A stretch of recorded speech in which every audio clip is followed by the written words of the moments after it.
Alright, I think we're good to go. How's the volume now? Pretty good. Pretty good? Yes, sir. Alright, and we have a good turnout in class today, which is great. Because we're going to do a bunch of stuff, including talking about the midterm. So I was going to begin by going over the homework, looking at the homework that's been graded and turned back to you. Particularly the proofs, because there will be proofs on the midterm. And then I wanted to field any questions on the current homework set, which is more proofs. And then I want to talk about the midterm, and then continue talking about number theory. So any upfront questions before we jump into all of that?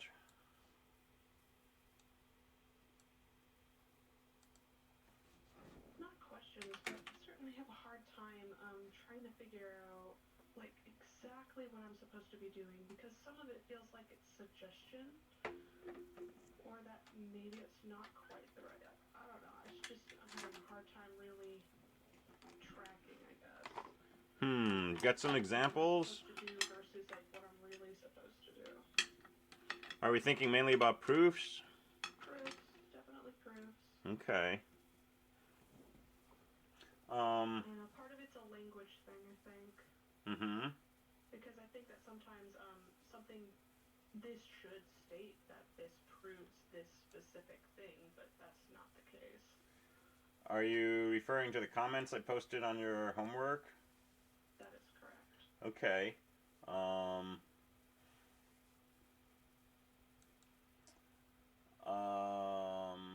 Let's see. So, unless you want me to put your homework on the screen and work through it as an example for the class, which I'm okay with doing, but if you don't want to do that, we should probably go through it in office hours. But if you're okay with that, it would be a good example, I think. Sure, I don't mind. Is that cool? Okay. Let's do that. Yeah, because it was good homework. There was just some details.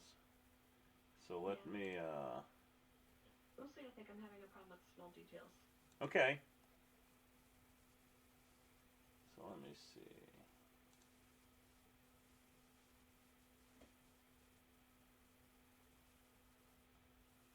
So I wanted to go through, so I looked at question 3.5.4, which was some direct and indirect proofs. And so let me start with that and see if this answers some questions. So let's start with question A. So the first thing to note is that the theorem we're trying to prove is that if you're given this, and you're given this, and you're given this, then you can conclude that. And there were a few people who took this as what we were trying to conclude. And that's not the same thing, right? So in the write-up of the problems, it mentions this double arrow means if you're given all of these things, and it's a conjunction, so each thing separated by commas is taken to be true. So you have three propositions separated by commas, and this theorem says if all three of those are true, then this proposition is also true. And so that's what we're after. And so let me write that down. And then let's look at direct and indirect proofs. Sorry? It sounds like Lindsay was talking about the next homework, the one due on Wednesday. Is that correct? No, you are incorrect. Oh, okay. Never mind. But I think the question of what has to be shown, what can be assumed, what has to come first, and so on is probably applicable to most proof questions. So let's play with this one first, and see some details. So we want to prove this. So let's start with, if P then Q, that's a hypothesis. And usually you're going to end up using all of the hypotheses unless someone tossed one in just to be confusing. But in this case, we will end up using all of them. So that's the hypothesis. And we could certainly state, if not Q, then not P. And how do we know that's a true proposition? Because that's the contrapositive of proposition 1. How do we know proposition 1 is true? Well, it's part of the proof, so it must be true. But the specific reason this proposition was true is that it's a hypothesis. So now we've got two propositions written, and we're guaranteed both of these are true.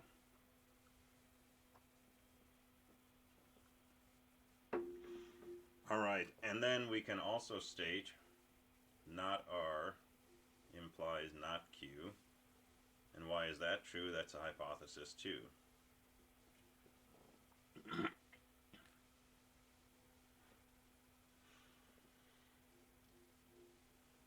All right, so it would be useful if we could prove not Q, because not Q will give us not P.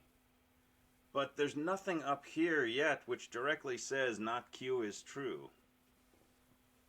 Now we know not Q is true because we know not R is Q and not R implies not Q. But in our proof, we haven't stated that not R is a true proposition yet. We've stated that this is true, and the reason is because it's a hypothesis. But we cannot right now say that not Q is true, because these three statements do not imply that this is true. The only way we can go from these statements to this statement is if we also know that not R is true.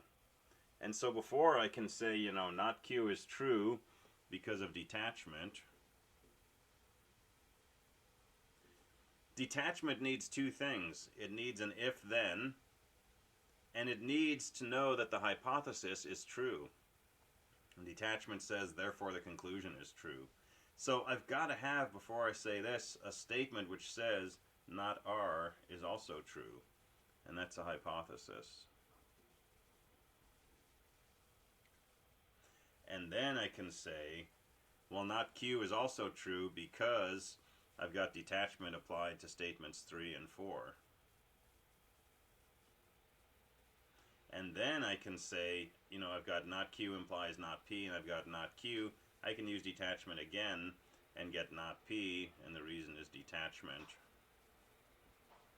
And that's using 2 and 5.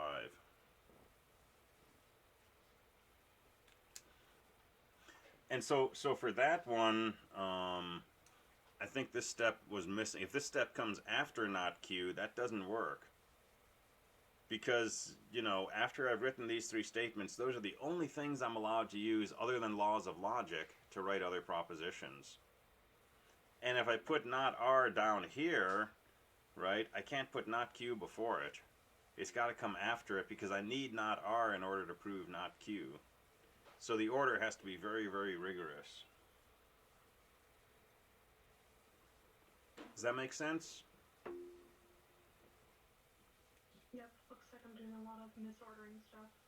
Well, I think that was the only one in that question, was those just got swapped. So for an indirect proof, and people did a good job with indirect proofs. I only saw a few cases where people did a direct proof and then claimed it was indirect. So for an indirect proof, the first thing we do is we negate the conclusion. So we're going to assume P, and the reason for that is we're negating the conclusion. And then we can use these hypotheses as well. So, you know, this one has P on the left side, and we've just said P is true, so this looks like a good thing to put into our proof. So if P, then Q, that's a hypothesis. We don't have any contradiction yet, though. There's no reason to believe that this is false. There's no reason to believe that this is false. There's no reason to believe that false is true. All we've done is said, you know, we're assuming P is true, and we're assuming that if P, then Q. So it's a little too early to claim contradiction. A contradiction will come when we write a statement that is clearly false, but we're writing it because it follows from everything before. And then we've got a major contradiction, which is if this is true, false is also true. And that's where we say, I guess that first thing could not have been true, not P must be true. So how do we get a contradiction from here? Well, let's put these together. If we've got a hypothesis and we've got that same hypothesis in a conditional, let's put those together and say Q. And that's detachment using statements 1 and 2.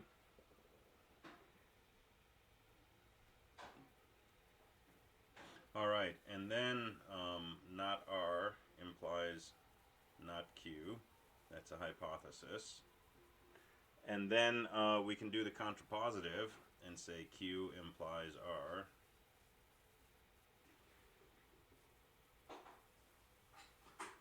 So that's the contrapositive of 4.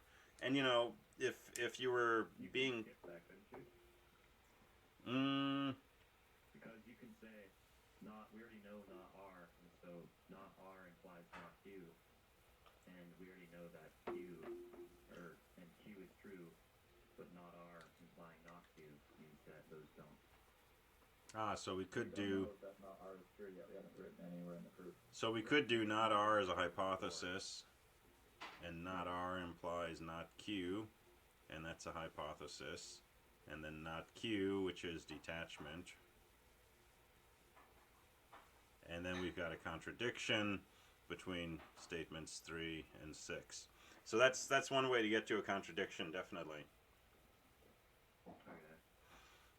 A different way, which is kind of the same thing, is, you know, not R implies not Q. Take the contrapositive, Q implies R.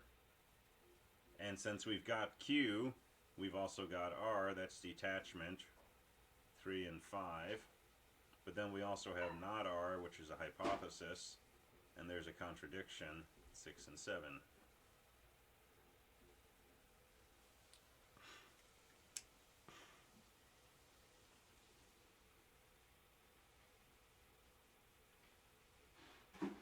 So it's even though it's an indirect proof, the only funny business is we start off by assuming the thing we're trying to prove is false.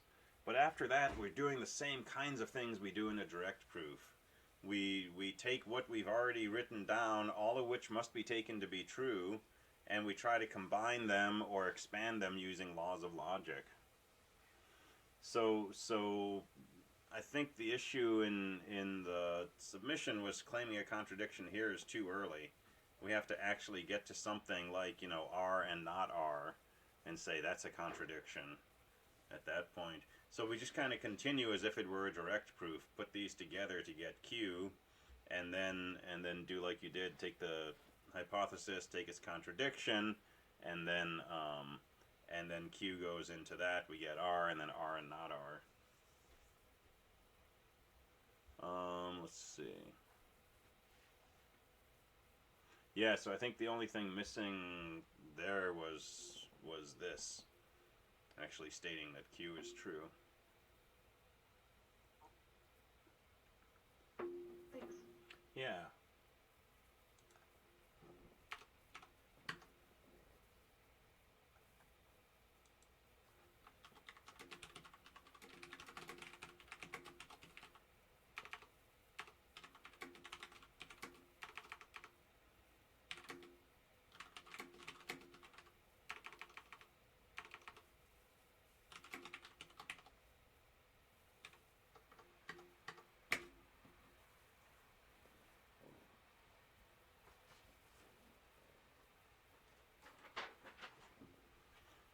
All right, so let's go ahead and do the other ones also, because they're all good examples, and you'll definitely be doing a proof like this on the exam. So let's look at B. So P implies not Q, not R implies Q, P, therefore R.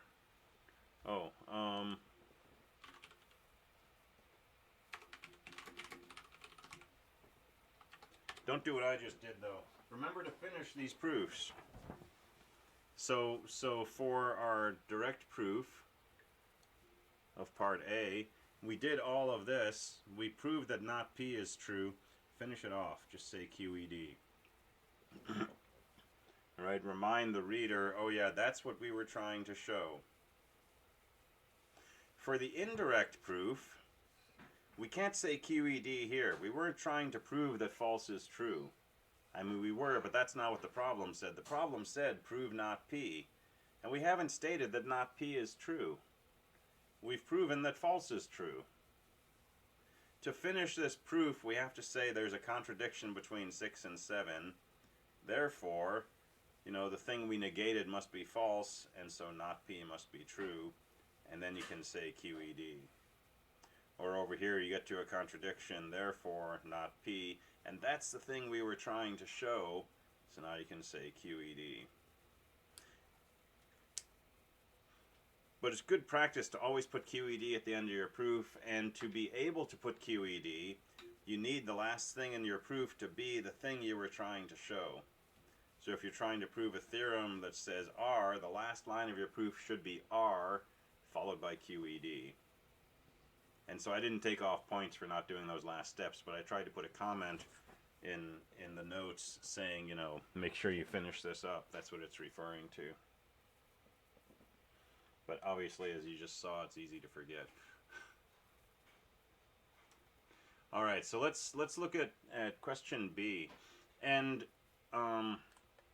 again, you know, sometimes you can look at these propositions and just start writing, and oh, that looks a lot better, and get a proof to pop out. Or sometimes you can sort of think about these and try to come up with a strategy. And I think either way is fine. I think when you're working on homework questions or practice questions, it's good to do both. It's good to just sort of write these and kind of see what comes out, but sometimes it's good to sort of think about it before you start writing. And one way to think about it is, you know, how can you use certain pieces? Right? I'm given P. That's a really powerful thing. I know that if I'm given P, I can plug that into anything that I've got, you know, a P or a not P on one side or the other, and I can do detachment or indirect reasoning. If I've got an or I've got an and, right, I can use this. So I'm thinking about this one proposition P, and in my other propositions I only see a single P, which is right here. So chances are I'm going to need to use P and this and put them together to get not Q. And I'm trying to show R, and this is the only proposition that has R, so I've got to use this. And if I look at this proposition and I say, how can I get R out of here? Eventually I'll think, you know, contrapositive. Well, if I could prove not Q, that would give me R right away. And that might make me look at, you know, how can I get not Q? Oh, here's not Q right in the conclusion of something. Can I prove the hypothesis? Oh yeah, there's the hypothesis right there. So that kind of you know, initial looking at your question can sometimes be helpful. So this says prove the following theorem. So here's my proof.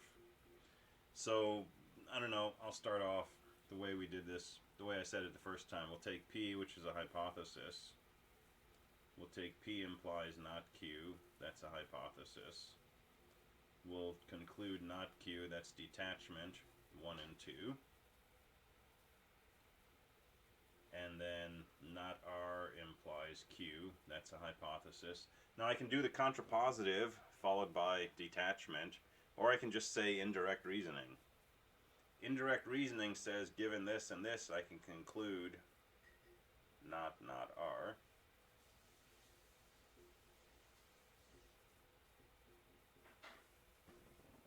Or I could have taken the contrapositive of this and said not Q implies not R, and then put that together with not Q and got not R. And if you go directly to R instead of not R, I'm okay with that. Technically you're doing two things here. You're applying indirect reasoning and you're doing double negation. But I'm okay with that, right?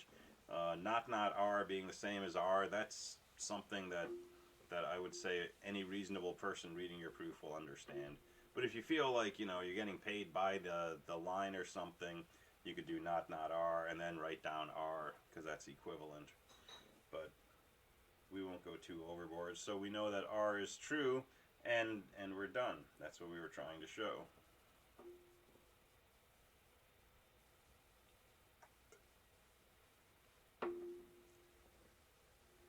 For the indirect proof, let's start with not R. That's the negation of the conclusion.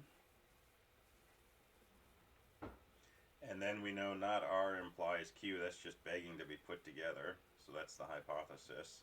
So that gives us Q, detachment 1 and 2. And we're told P implies not Q. That's a hypothesis. And so that's going to give us not P. And that's indirect reasoning.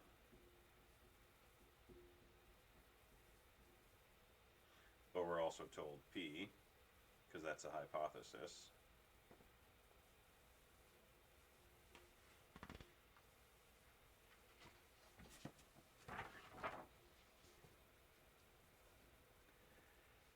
And so that's a contradiction, because statement 5 says not P and statement 6 says P. Therefore, this negation must be false, and so R must be true, and that's what we were trying to prove. So we can say QED.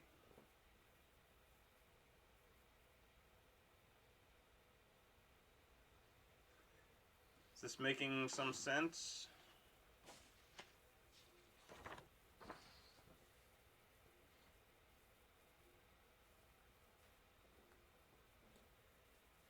Yeah.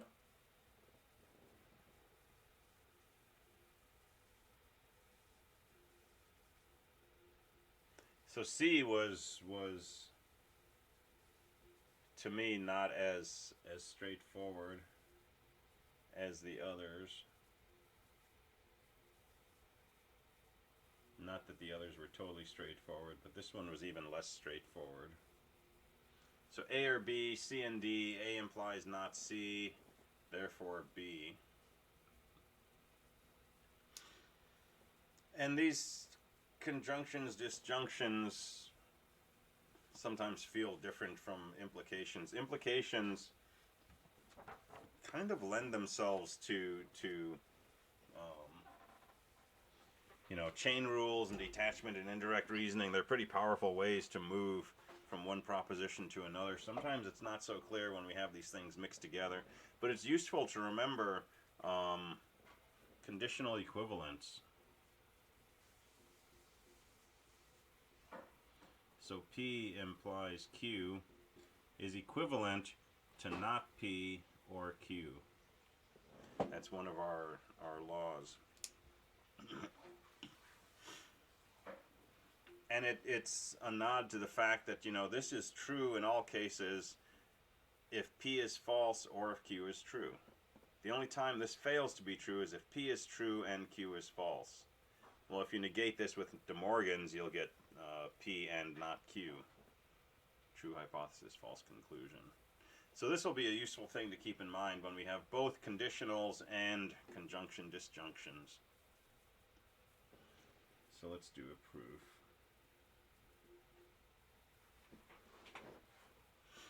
And we're trying to prove B. There's only one proposition that has B in it at all, and that's A or B.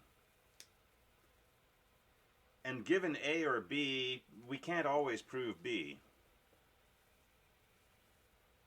In fact, if you're given A or B, the only way you can prove B from this is if you know A is false. If A is true, or if we don't know anything about A, this says nothing about B. This says A or B is true. Well, if there's a possibility that A is true, B could still be false. So the only way we're going to be able to use this to prove B is if we can show A is false. And the only way we can show A is false is somehow using this proposition. And this doesn't show anything about A, it shows that A implies something, but we can flip that around with contrapositives. So let's take that approach. Let's say A implies not C. That's a hypothesis.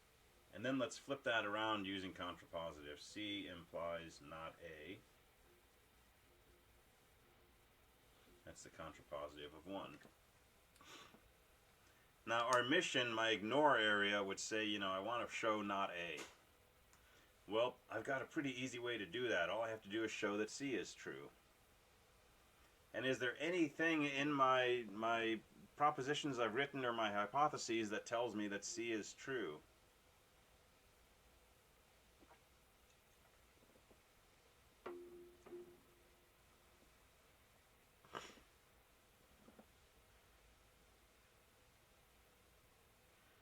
So is anything written on this page tell me that C is true? Yeah, C and D, and we have this other law of logic that if we know that C and D are both true, that's a hypothesis, we can also claim that C is true. That's conjunctive simplification. And it's simply the fact that this proposition says D is true and C is true. And so we're just pulling from that the smaller fact that C is true.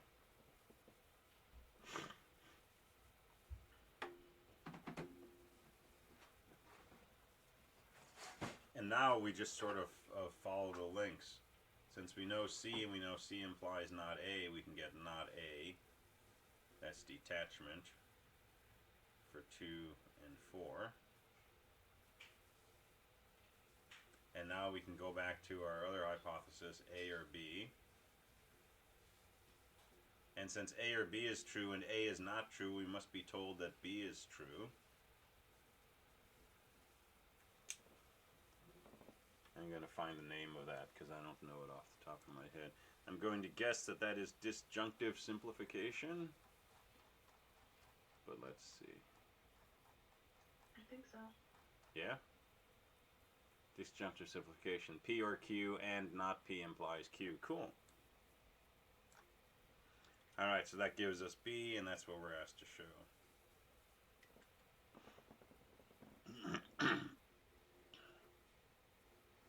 So the indirect proof... Yeah, go ahead. Just the proof before, not the indirect. This one. Specifically. Mm-hmm. I noticed I did basically everything like that, except I did it in the wrong order. Does the order matter? Let me see.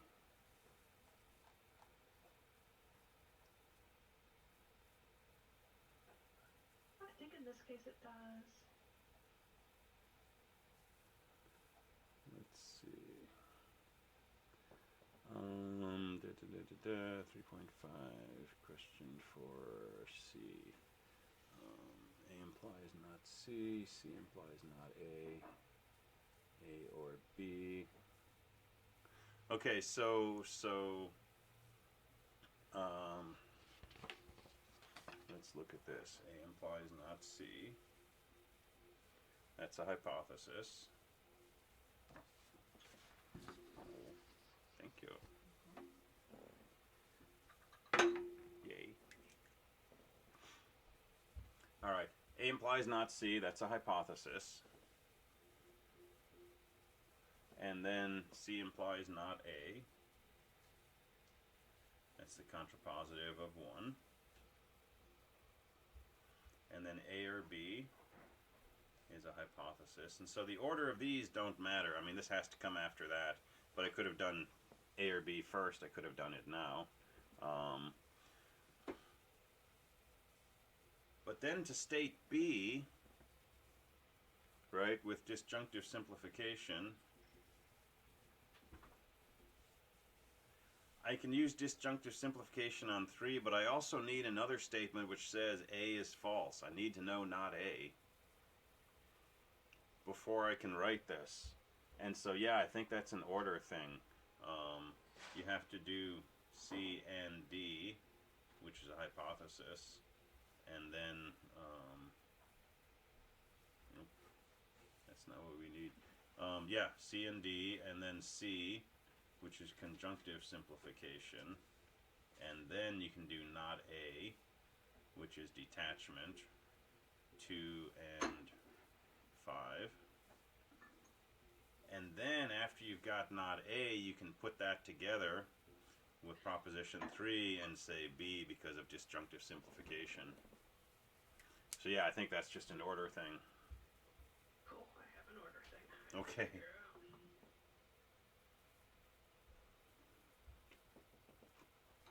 And I think the main one main way to know if you're doing things out of order is when you've got your proof, right? Work from the top, cover up everything else. Is this a valid statement? Sure. Is this a valid statement? Sure, it depends on that. Is this a valid statement? Sure, it's a hypothesis. If the next thing I write is B, right, and I claim it follows from 2 and 3, you know, am I doing something in my head that's not actually written in the proof? Am I in my head, you know, taking C and getting not A and putting it together with that? And I think that may be where things come in out of order is you see how to get to this, but you're putting it down before you've actually put down the steps that have to happen first.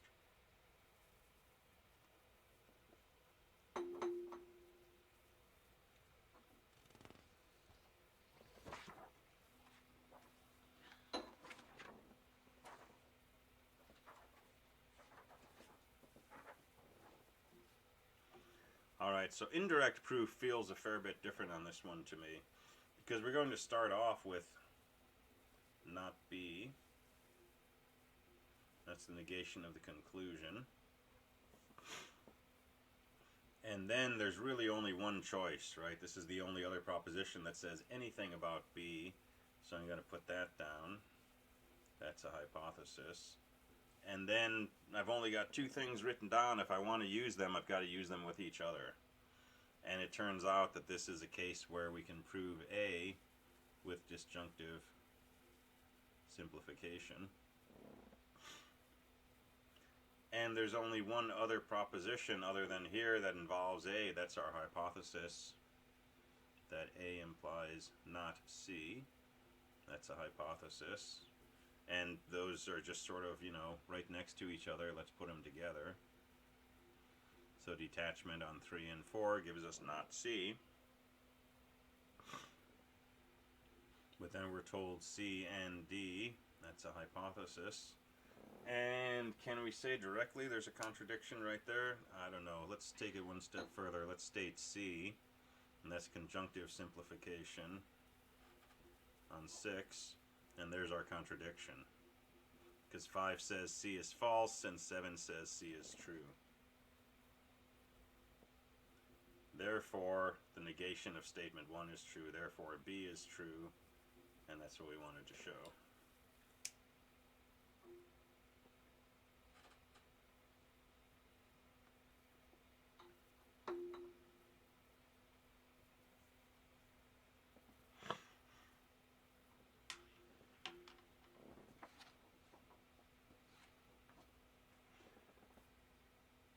Alright, so I would say think about those and try some of the other questions from the text if you want more practice, and come by office hours tomorrow if you want to dig into more specifics. There's some examples in the chapter itself, and then there's a bunch of examples here that you can work on, and there's answers for those in the back.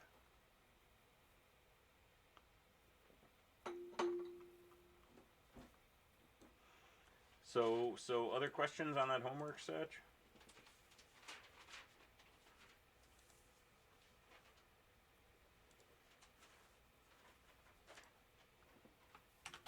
I guess other than 6. No.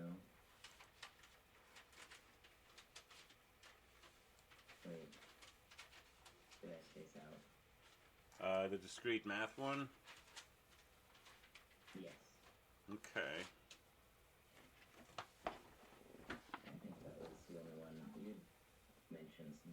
than mine. But I don't fully understand it, I don't think. So I didn't grade 6, so if I gave you comments, it wouldn't have been on that question. Oh, gotcha. Okay. But I think we worked through this one in class.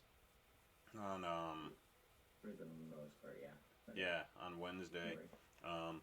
And if you take doing well in discrete math is different from doing well in courses, then you end up with 3 propositions that can chain all together, and that gives you the final conclusion. So it turns out to be valid. Gotcha.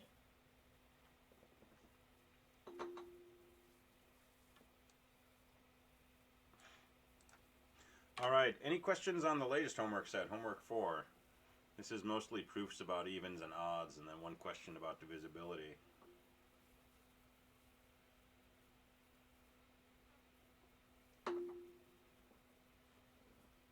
Could we go over an example like number 2?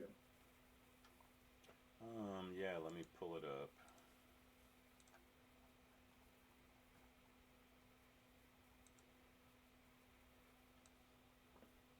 All right, let's see.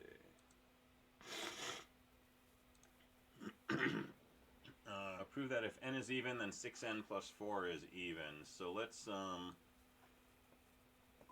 try something similar.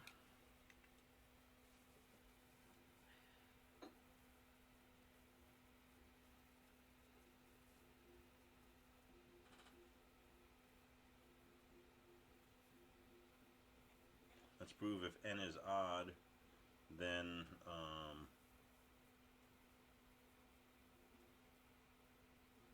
then 5n plus 1 is even. I think that's true.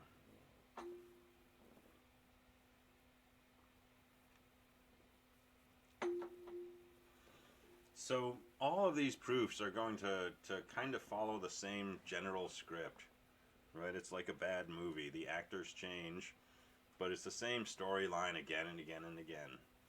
So step 1, just state the hypothesis, right? So n is an odd integer. The reason, that's our hypothesis. And then the second step is usually use a definition to turn this into something that we can do more with. Because n is an odd integer, that's 5 words. We don't really have a lot of rules for manipulating words. So let's turn it into an equation of some sort. And we can do that because we're told what it means to be an odd number. To say that n is an odd integer means there exists some integer k such that n equals 2 times k plus 1. That's the definition of odd. All we've got left is, prove that 5n plus 1 is even. And the only way we can take what we've done so far and try to make some statement about 5n plus 1 is to take this version of n and plug it into 5n plus 1. Will it help? I don't know, but it's almost the only thing we can think of. So I'm just going to write an equation that's guaranteed to be true given that this is true.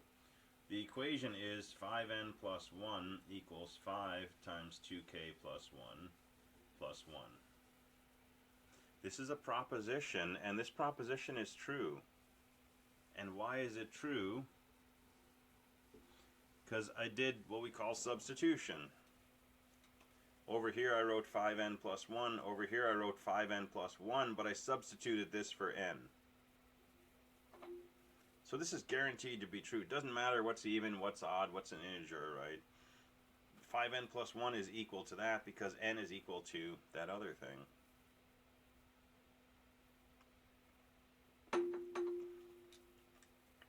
And we've used the hypothesis, we've used our conclusion in the only way we can. Now we're just down to algebra. So let's just rewrite this, because we got parentheses. Probably like the number 1 rule of math. Anytime you see parentheses, try to get rid of them.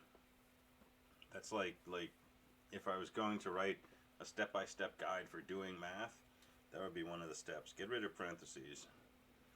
So I'm going to write 5n plus 1 equals, and I'm going to multiply this out.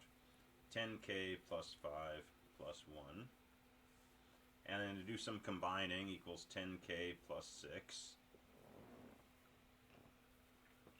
And, you know, over here in my ignore, I'm going to write a note to myself, and I want to show 5n plus 1 is even, which means I want to show 5n plus 1 equals 2 times some integer. Well, I've just shown 5n plus 1 equals this thing. Can I see a way to write this as 2 times some integer? And if I know that's where I'm trying to get to, and I try to write this as 2 times something, the answer kind of jumps out at me. It's like, yeah, I can write this as 2 times something. The 10k I can write as 2 times 5k, and the plus 6 I can write as 2 times plus 3. And that's all algebra. So since that's not 2k plus 1, it's even, or? Yeah, so this is an even number. So let's just make the observation 5k plus 3 is an integer.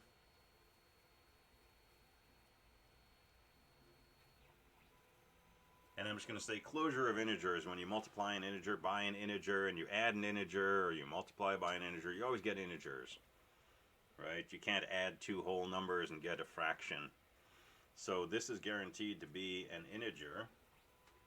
And now we make the observation 5n plus 1 is even. And that's the definition of even combined with propositions 4 and 5. Proposition 4 says 5n plus 1 is 2 times this. Proposition 5 says this is an integer. Put those together, 5n plus 1 is twice an integer, and that's the definition of even. So I can say 5n plus 1 is even. And that's exactly what I wanted to show. So there I can say QED, and I'm done. Wait. 5n plus 1 equals 2 times 5k. I'm not quite catching on here. Okay, which part? You said something of integers for 4 and 5. 5n plus 1. Where are you getting that 5n plus 1? That's just definition of even. Okay. I pulled this out of thin air and wrote it like that, and then changed that, you know, by doing algebraic expansion, and then factored out a 2. And so no one can argue with you that 5n plus 1 is equal to 2 times this thing. And then I stated that this thing is an integer because k is an integer, and so is 5, and so is 3. And so what this statement actually shows is that 5n plus 1 is equal to 2 times an integer. And that's the definition of a number being even. It's a number that can be written as 2 times an integer. Okay. So that's the definition of this term. And that wraps up the proof.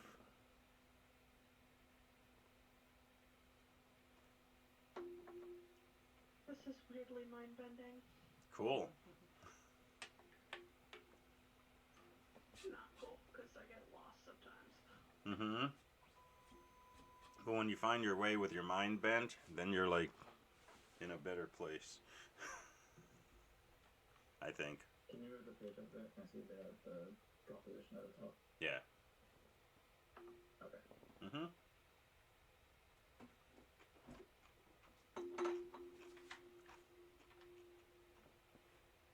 Yeah, I think it's like trying to walk around in like a fun house with like a spinning floor that's tilting. It's like really freaky, but once you figure out how to do that, you've got like, you know, new wirings in your brain that'll help you, like, I don't know, if you're trying to walk on ice someday, you know, and you don't have your footing, you like remember how to do that. So I think... So when you're doing this and you get to step 3 and you're substituting the definition of an odd integer, you're substituting that into 5n plus 1. You don't state where you get 5n plus 1 from, but is that okay? That's okay. I mean, if I thought it would help me, I could put a statement in here like, you know, x plus 1 squared equals, you know, x squared plus 2x plus 1. It's a true proposition. And I never have to justify, why I'm writing a true proposition. I only have to justify why the proposition is true. But I can write any true proposition that I want as long as I can justify its truth. So you have to kind of make this leap that says, hey, maybe if I write this and, show that it's equal to this, maybe that's going to help me. Maybe it won't. Sometimes when you write a proof, and you've probably had this experience in some of these questions, you'll write down, something that's true but not useful. But that does not invalidate the proof, as long as everything that you have has a reason why it's true. Even if there's no clear reason why you put it in your proof, that's totally okay. But in this case, we get from experience with doing these that often taking this and rewriting it using something from the hypothesis, sometimes that will be useful for us.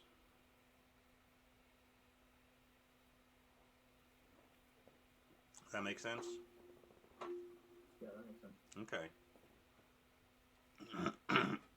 And proofs are always weird. A lot of us, the first time we encounter proofs is in geometry class. And a lot of people who really hate math really enjoyed that part of math. But proofs feel very, very different from a lot of other math that we do.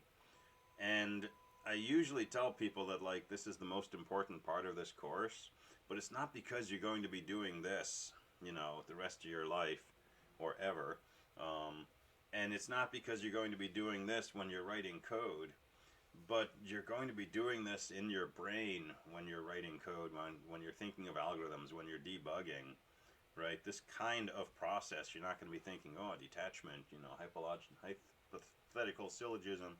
But the kinds of things you're doing in putting these proofs together, in going through a proof and finding problems with proofs, are very similar to the kinds of things we do when we think about algorithms and we think about correctness of code and things like that.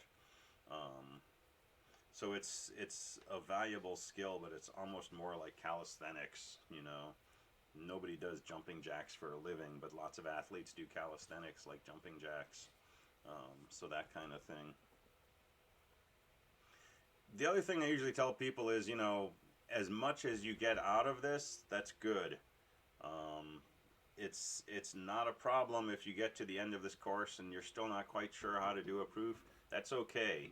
Okay, that's not a deal breaker. But as much as you can get of this along the way, right, that's just going to help you with your other courses. But it's not going to be the only thing we do in this course. There's going to be a lot of other things we do. But this will, of course, sort of be lurking in the background with a lot of what goes on in here. Or at least this kind of logical approach of thinking through things.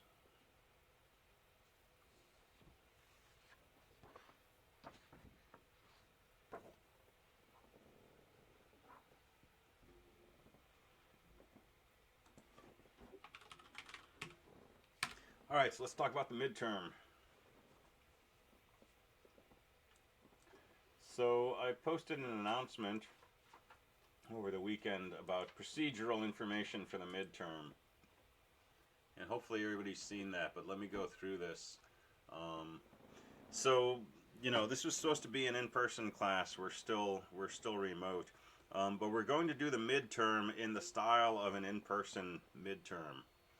Okay, so very specific set of rules here. Main thing being, you are not allowed to use electronic devices during the exam, other than for three things, right? To download the exam so you can look at it, to scan your handwritten answers into a PDF, and then to upload the PDF to Canvas. So your answers have to be written out by hand on paper, and then you need to capture them and turn those in. Most people are doing this for homework. But I don't want people using, an editor on a computer or anything like that. So handwritten, get paper, get something to write with, write up your answers, and then take a picture, scan it, do something to grab the image, save it as a PDF, upload it.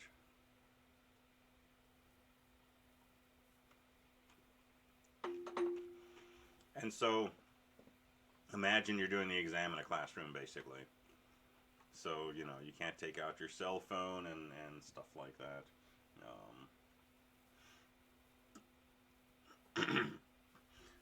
Notes, you get 6 pages of double-sided notes or 12 pages of single-sided notes. That should be more than you need.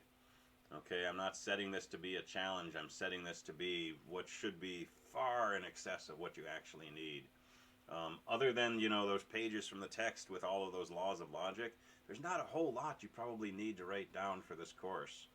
Maybe you can't remember what the fallacy of denying the hypothesis is, so maybe you'll write that down, you know. Or the truth table for an and or an or. But, I mean, you probably know these. You've done Engineering 250.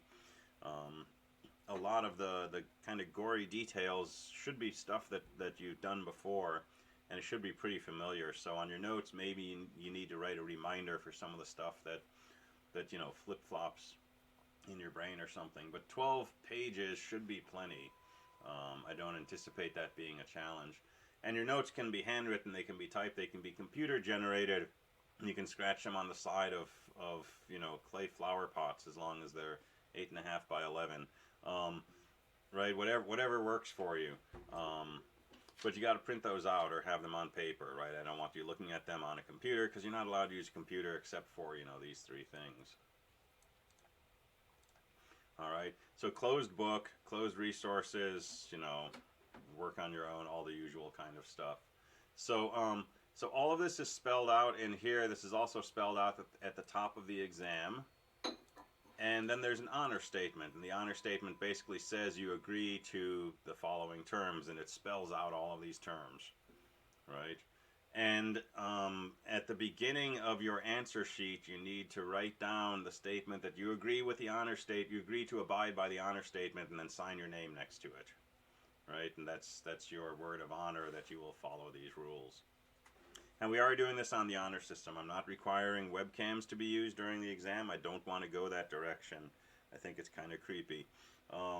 So we're doing this on the honor system. But I want people to take this seriously and make sure you read the honor statement and then sign a agreement to abide by that on your exam. And if you haven't done this before, if you haven't taken scans and uploaded them, make sure you try this out like before the exam. Don't spend exam time trying to figure out how to get, you know, a PDF created or you know, move files around from your phone to Canvas or something. Figure that out ahead of time. If you don't know how to do it, come by office hours and we'll look at your setup and see what software you have and figure out how you can do this upload. And so the exam will be Wednesday, and it will begin at 1 o'clock. That's when class starts, and it will be 55 minutes. So it would end, you know, 2 minutes ago if this was Wednesday. That's your regular time allowance. If you have DSS accommodation for extended time, take what your extended time is. There's no automatic cutoff on Canvas because it gives a countdown timer and it doesn't take time extensions into account and so on. So you have to keep track of the time and make sure you upload your final PDF before 1:55. You can upload multiple times if you want to, you know, keep adding pages to your PDF and uploading those to, you know, avoid the possibility of your internet going down or something. You can definitely do that. And I'll take the last upload before a time, before the deadline, as the one that I grade. So any questions? Yeah, go ahead. Do you want us to send a PDF of our notes as well? No, you don't have to turn in your notes.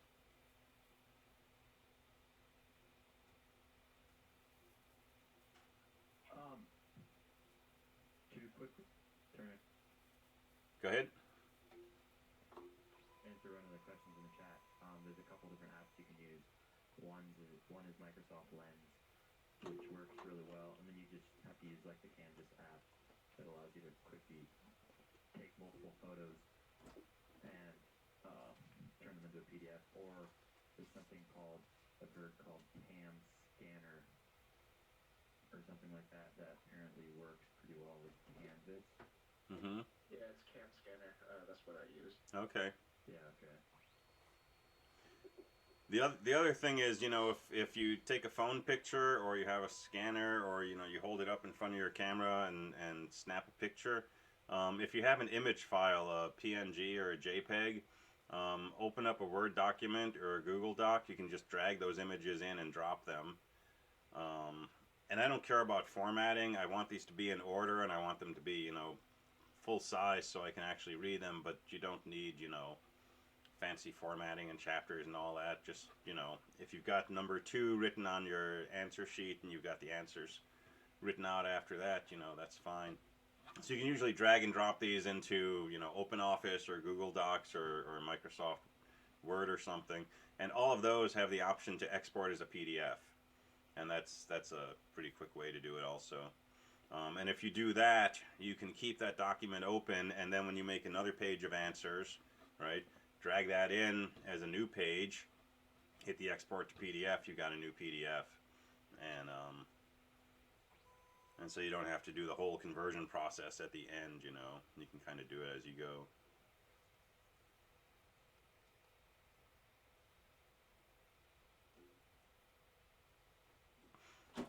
Or you can do print to PDF, yeah, someone mentioned that.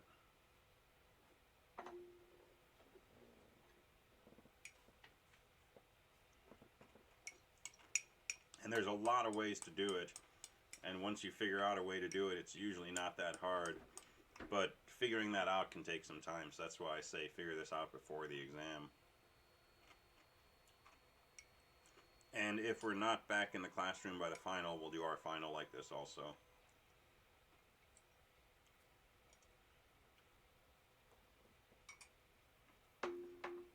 And if you're in my 222 class, we're doing this for 222 also.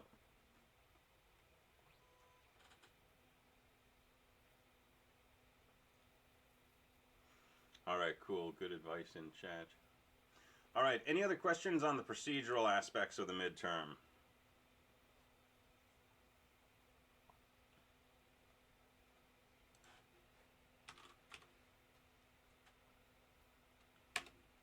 All right, well, let's take a 5-minute break, and we'll come back at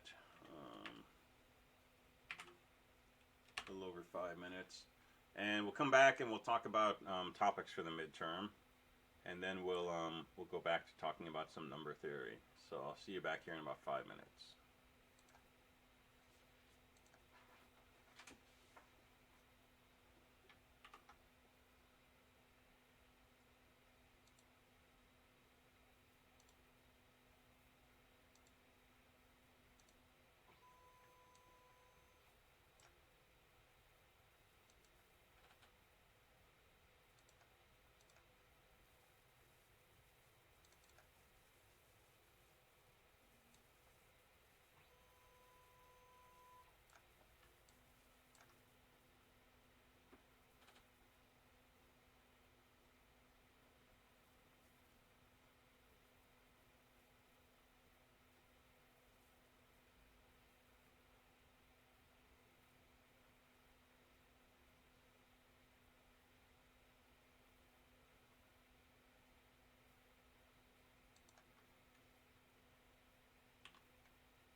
Maybe like swimming in coffee. Yeah.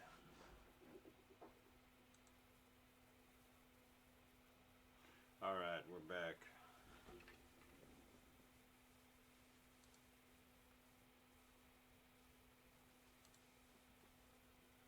And better looking than before. Yay. But the saturation is still off. Because that's actually a green pen.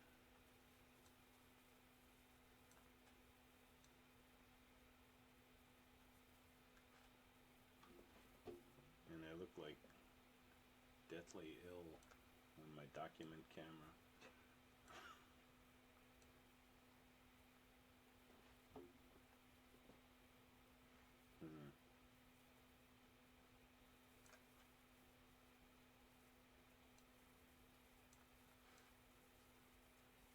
Alright, I'm not gonna worry about it. Alright, let's talk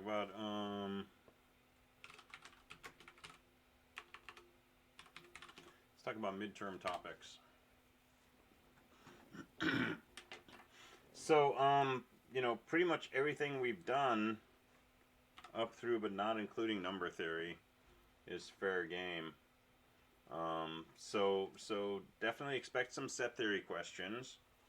And, you know, I'll keep saying this, the homework questions are a good source of examples of the kinds of questions you might see on the exam. So, go back through your homeworks. So, you know, set theories, concepts about sets, set operations, unions, intersections, complements, things like that. A few things that people seem to forget by the midterm because, you know, set theory is week 1. Make sure you understand unions and intersections, and make sure you know which is which. If you get them mixed up, I may not be able to tell that you simply reverse them. I might think you have no idea what set theory is about, right? So put something on your notes, you know, do an example on your note sheet, you know, 1 comma 2 union 2 comma 3 equals 1 2 3. 1 comma 2 intersect 2 comma 3 equals 2, or something, you know, to help you remember this. Complements, so A take away B, which is sometimes A minus B, but I try to avoid that. This is, you know, equals the set of all x contained in A, which is not contained in B.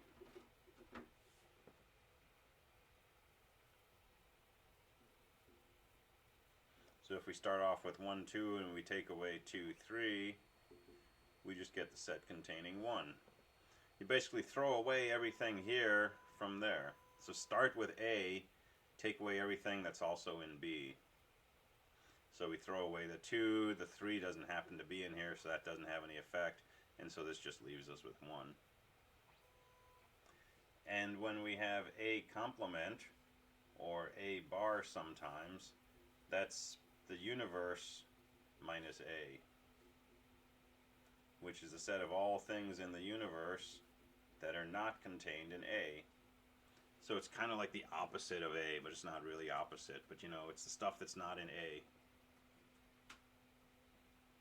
So remember these old definitions, right? Remember what the power set is. That's the set of all subsets of A. So it's a set, but each thing in that set should be a little set, right? Curly brackets with things inside. A cross B is another set. The elements of this set are tuples. So the set of all ordered tuples, that's 2 things in parentheses with a comma in between, where the first thing comes from A and the second thing comes from B. And go back through your notes, go through the text, go through your homeworks, right? Go through the solved homework problems, for example, because it's easy with set theory, for example, to have the basic idea, union, we put stuff together, right? But if I ask you to do this union and you write down 1, 2, 2, 3, that's not quite right, right? If I ask you to do this and you just list a bunch of things in parentheses, you know, with spaces between them, that's not right at all. It's the details that sort of make a big difference here. So go back and look over your notes on these basic concepts: set operations, union, intersection, complements, power sets, Cartesian products, things like that.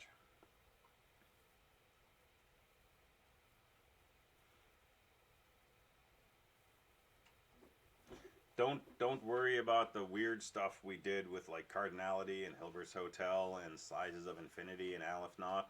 That's not on the exam, okay? That's like, you know, freebie Friday material. But basic concepts, right? If I say this, and that's a finite set, and that's the number of things in the set. If I say this and A is an infinite set, it's something different. That's as far as you have to know for this course. You should know about summation symbols from other courses. You should know about product symbols, right? So this is, you know, a for loop where we add up the terms inside. This is a for loop where we multiply the terms inside, and so on and so forth. And there's been homework questions on all of these, double summations, things like that. And then most of the rest of what we've done has been related to propositional logic. And so, you know, what is a proposition? It's a declarative statement that has a truth value, right? And that's an important concept. So a proposition is not just, you know, a sentence. It's not just a bunch of words. It's not just something we have in a problem. It's got a very specific meaning. And that's important to know because when you're writing proofs, every statement of your proof should be a proposition. And knowing what a proposition is can help you check, you know, am I actually writing a proof or am I just writing, you know, a short story about this theorem? And we want to be writing proofs.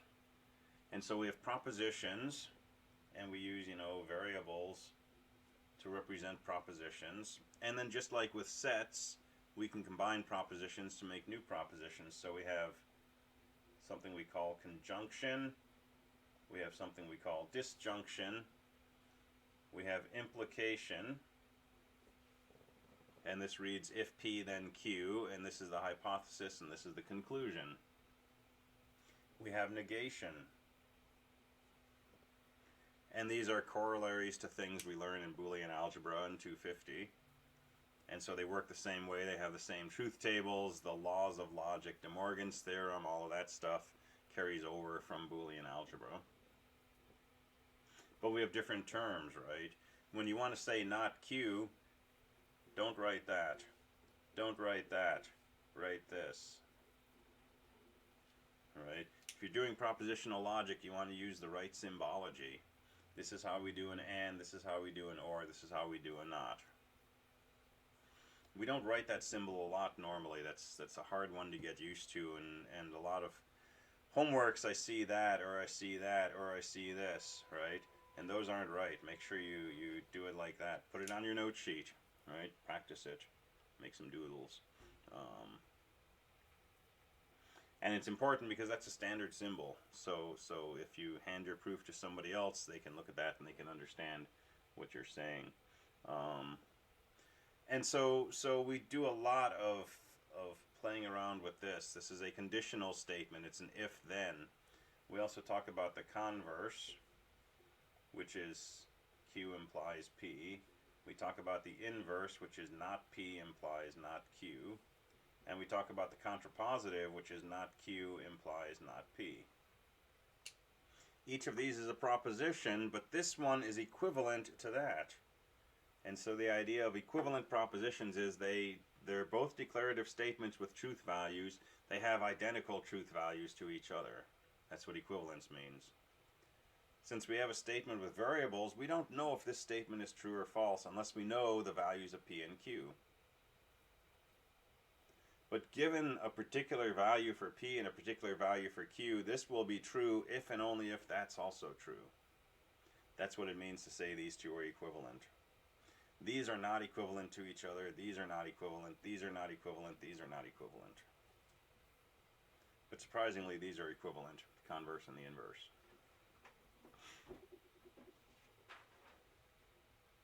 So we have this triple arrow, meaning this is equivalent to that same truth value. We can show equivalence by using truth tables, if that's an option, if it's allowed.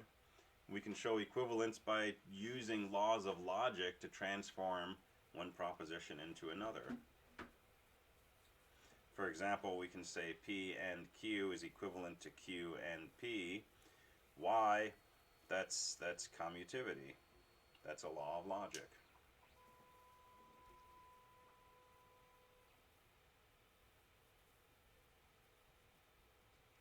Make sure you know the truth table for this conditional. It's a hard one to deduce, especially under time pressure. But it's always worth having on your note sheet. If P then Q is almost always true, except in the one sort of really glaring case where it has to be false. The hypothesis is true and the conclusion is false. Well, our if then doesn't work. That's a yellow highlighter. My color is way off. Hypothesis is true and conclusion is false. The if then clearly fails in that case, but that's the only case where it fails.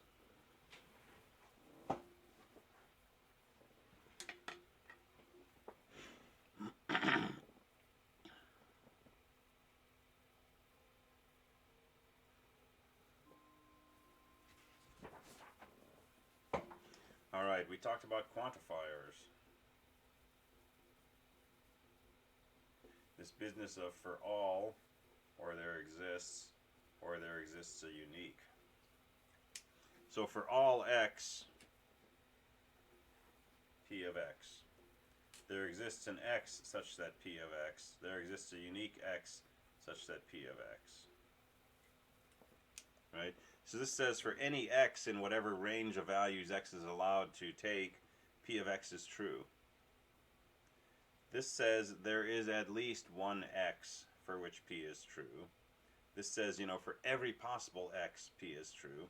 This says there's exactly one x for which p is true. So it's the unique existence.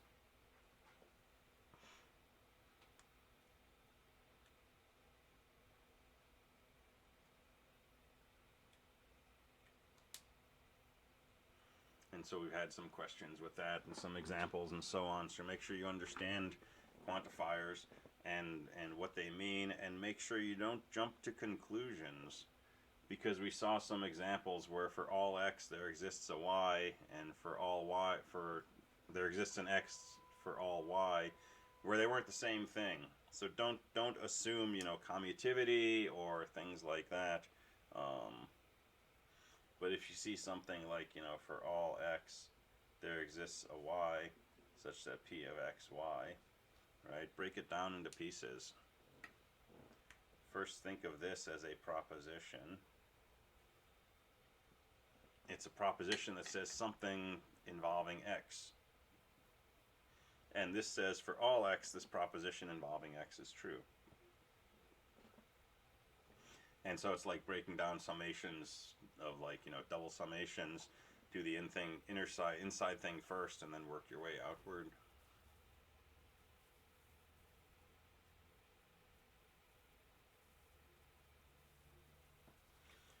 And then what we were doing more recently was rules of inference.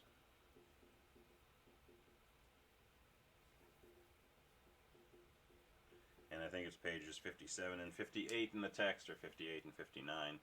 And that's, detachment, indirect reasoning, disjunctive simplification, all of that stuff, right? And thinking about how we use those to prove things from other things.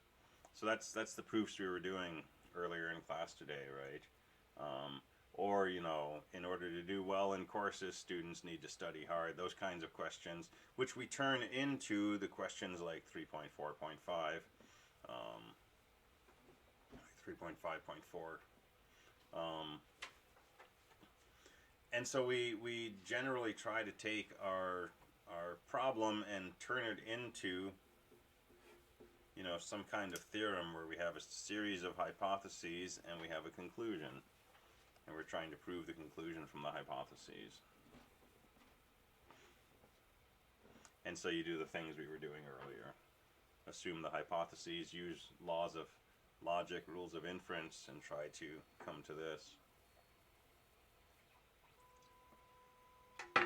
The other approach is indirect, where we assume this is false, and that together with this leads us to a contradiction, at which point we're forced to conclude, I guess this thing must be true.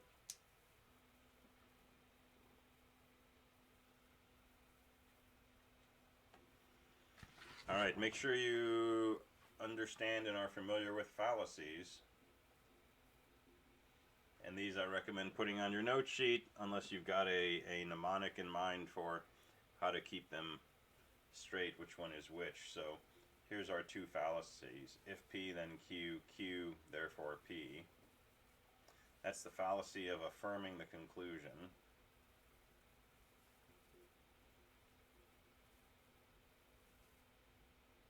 The other fallacy is if P, then Q, not P, therefore not Q. And that's the fallacy of denying the hypothesis.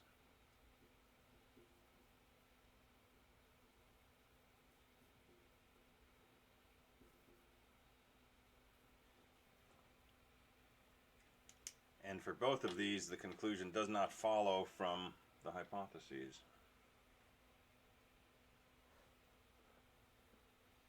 Because Q might always be true, right? In which case, if P, then Q is certainly true, and P could happen to be false, but Q could still be true.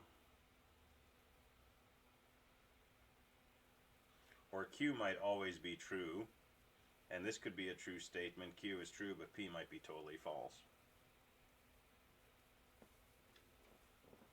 So those are fallacies. They're things that are not laws of logic.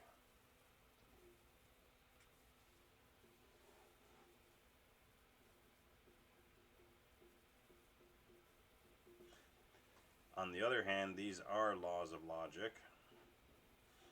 If P, then Q, P, therefore Q, that's called detachment. And if P, then Q, not Q, therefore not P. And that's indirect reasoning, or contrapositive. So those are laws of logic. These are not. So those are fallacies.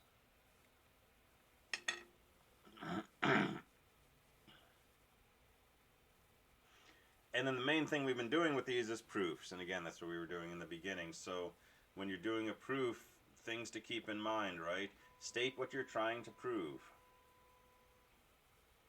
You can write something like, you know, prove colon, and write out the theorem you're trying to prove. And then put the word proof, so that it's clear where your statement of what you're trying to prove ends and your actual proof begins. And as you do your proof, you know, have a number for the proposition, have the proposition itself, and have the reason or the justification for why that proposition is true. And your only reasons why things are true are hypotheses or laws of logic, or things that we've been using in our proof. So like, you know, closure of integers, or definition of odd, or things like that. And as you're writing your proof, the only facts that you know, other than laws of logic, are the things that you've already written as being true propositions. And so as long as everything you've written is true, and you're using sound logical reasoning, anything you write based on this will also be true. And so throughout the proof, every proposition you've written is true, and your collection of propositions you can use grows with each step. And as you get further in your proof, you have more things you can put together in more ways to prove more propositions. And so you follow this process, and hopefully when you get to the bottom of the page, right, you've got enough stuff that you can prove the proposition that you're trying to show. And you write that down, and you state the reason, and then you do QED, which says that's what we were after.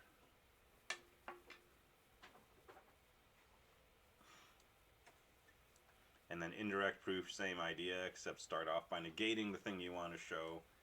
Argue until you come to a contradiction. Therefore, whatever your original proposition was is true, and, QED. I think that's pretty much it. I think that's all you need. So I don't remember how many questions there are. It's 5 or 6, I think, maybe less.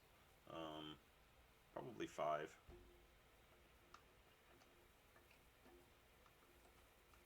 Anything on definitions?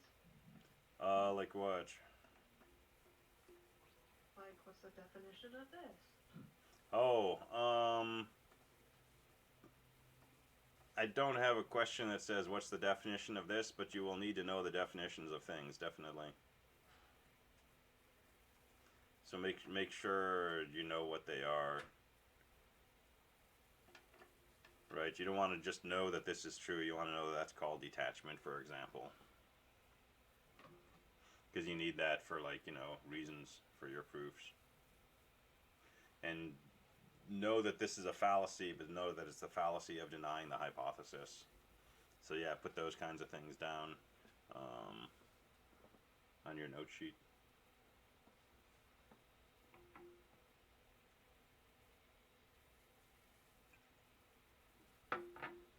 Cool. Other questions?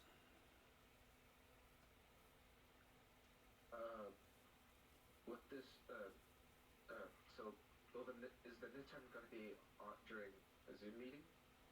So you're not required to be in Zoom, but I strongly, strongly recommend it because I inevitably make mistakes on the exam, and someone will spot it and say, "Hey, question 3 is impossible," and I'll be like, "Oh yeah, my bad," So I'll put a correction in chat, and then I'll open my mic and say, "Hey, question 3, make sure you restrict X to be an integer," right? And if you're not in the Zoom meeting, I have no way to get that information to you. And so you might spend, a half hour trying to do something that's impossible, and then you send me an email and it takes me 10 minutes to find it, and I'm like, "Oh yeah, that's a typo. It should have been Y, not X," right? And you've just lost a bunch of time. So it's definitely worth being in Zoom. Keep your volume up. I'll keep my microphone off unless I have to say something important. And if you need to talk to me during the exam, send me a chat message. Okay. Cool. Will there be a class after midterm? Yeah, so the exam is at 1 o'clock. It's listed for 55 minutes. So we'll go until 1:55. We'll take a 5-minute break till 2, and then we'll have an hour of lecture after that. If you have extended time for the test, go ahead and take the extended time. You probably want to turn off your Zoom meeting while you're doing that. We won't be talking about the exam in class, but you don't want to listen to us talking about, number theory while you're trying to do a set theory problem or something. So take the extended time, and then you can catch the lecture through the recording afterwards. Okay.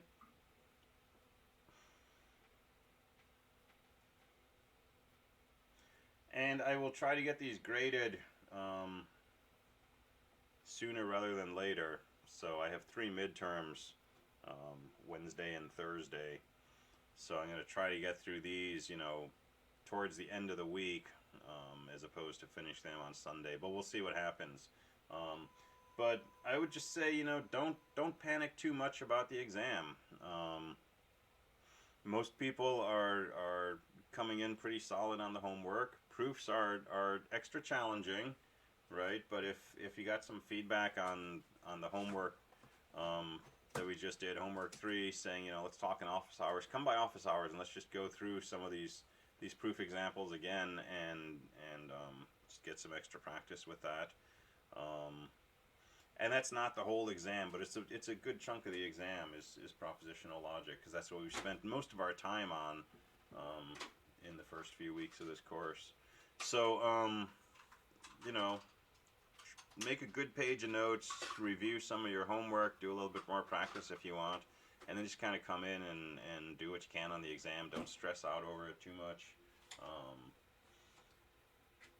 And I think everybody can do well on it, based on what I'm seeing on homeworks and such. So I don't think it'll be a bad thing.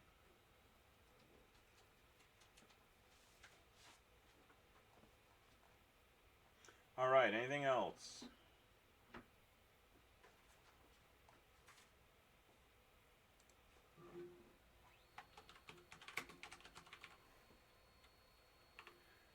All right, well, we're going to do a big gear switch then and go back to where we were last class, which was talking about number theory. And again, this is not on the exam, so this will be fair game for the final, but don't have to worry about it for the midterm yet. So we were talking about prime numbers. Is that leave button? No. Yeah. So they turn on the Autobot button. You know, there's like nothing you can use to like just lower the volume on Zoom. What do you mean? Mute Zoom. Like you can only use your main volume to like change the volume on Zoom. Oh. Yeah, there's no individual.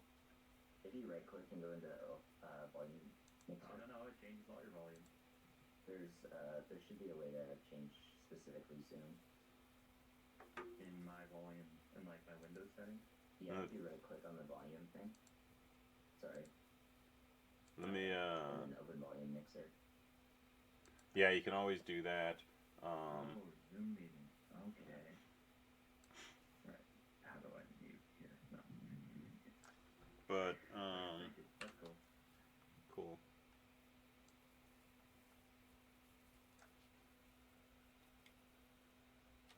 Hold on, I'll put my share back in a second.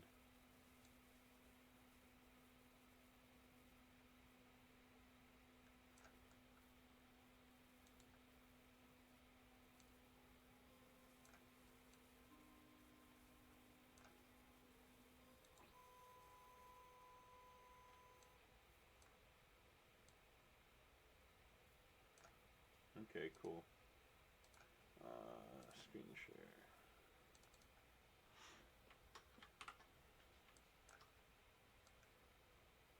So on my setup in Zoom, if I'm not screen sharing, next to my little microphone symbol, there's a drop-down arrow that I can use to go into audio settings. And if I do that, I get a screen like this. And this volume seems to be just for Zoom, as far as I can tell. It doesn't change my main volume, so that lets me change my output. But that's Linux Zoom, so I don't know if Windows Zoom is different. Usually Linux just runs a few versions behind Windows.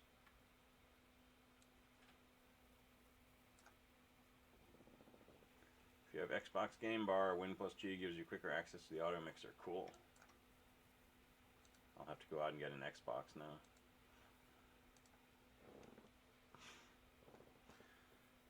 Alright, so prime numbers. So we talked about the definition of prime numbers. Prime numbers are integers bigger than 1, which have no divisors other than themselves and 1. And so, you know, we know the first few primes. 2 is the only even prime. 3, 5, 7, 11, 13, 17, 19, 23, and so on. And it's pretty easy to tell if, you know, a number's prime. 15 is not prime because it's divisible by 3. But 17, well, it's not even. It's not a multiple of 3. It's not a multiple of 5. It's not a multiple of 7 or 9 or 11 or 13 or 15. And so the small numbers, you know, we can tell pretty quickly if they're prime or not.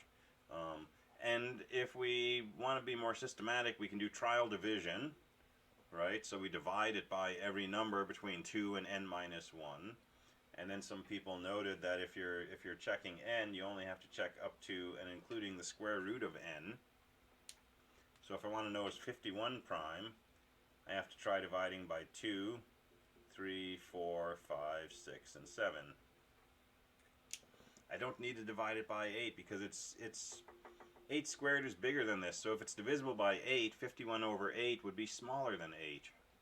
And I would have already found that factor. And I don't need to test, you know, even numbers other than 2.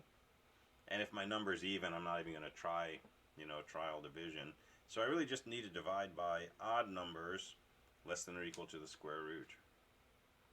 So trial division is pretty fast for small numbers. But if you get into numbers, you know, that have 100 digits, trial division is really painful.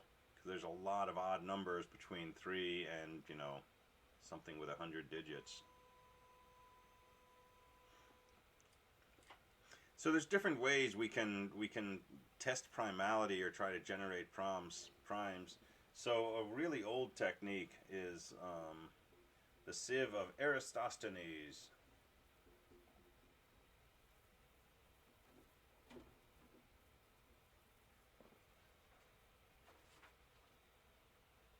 There's no H there. Sieve of Eratosthenes. This is like old school stuff. So how does this work?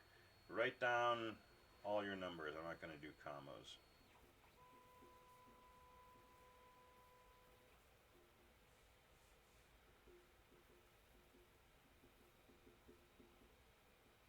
I'm going to go up to 30.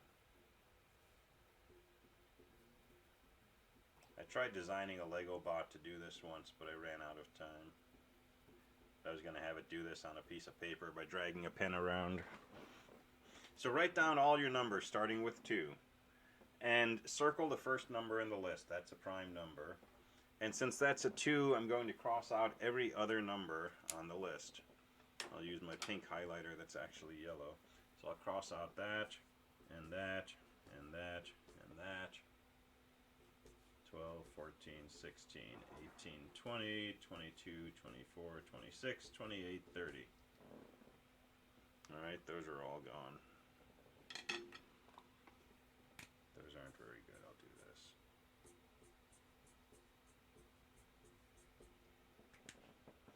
Alright, take your next number in the list. That's a 3, that's also prime.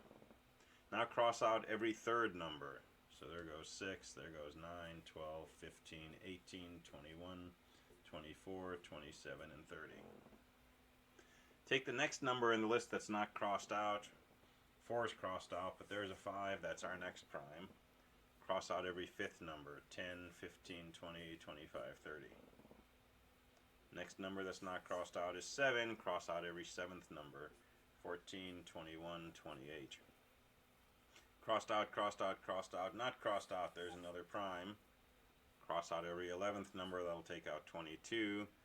Next number is 13, cross out every 13th number, that takes out 26. Next number is 17, and every 17th number, you know, starts from 34, so that's not going to cross anything out. And so all these numbers that are left will also be prime. And it's kind of like a prime number generator. But you can do it like in the sand in front of the Parthenon or something, you know.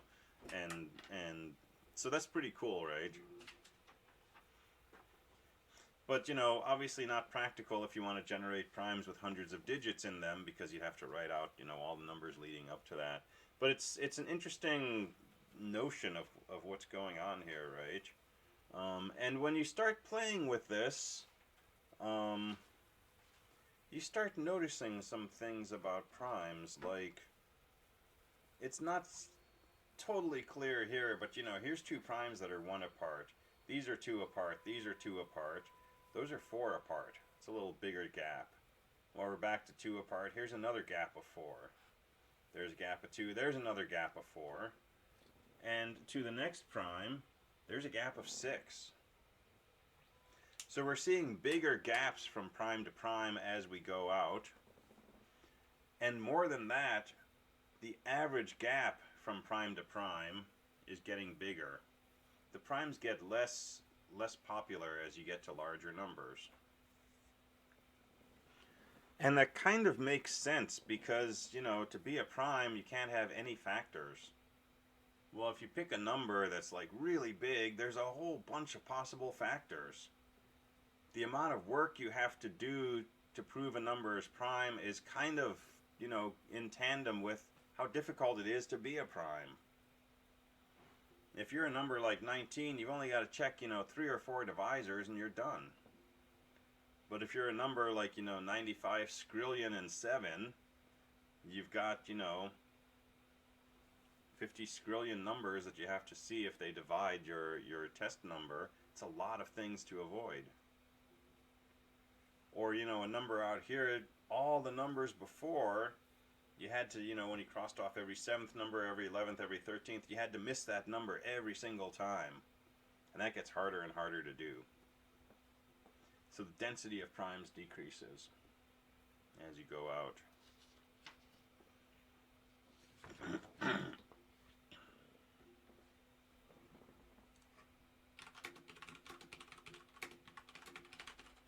Well, if the task of being a prime number gets harder and harder as you look at larger and larger numbers, it raises the question, does it ever get so hard that no numbers are prime beyond a certain point?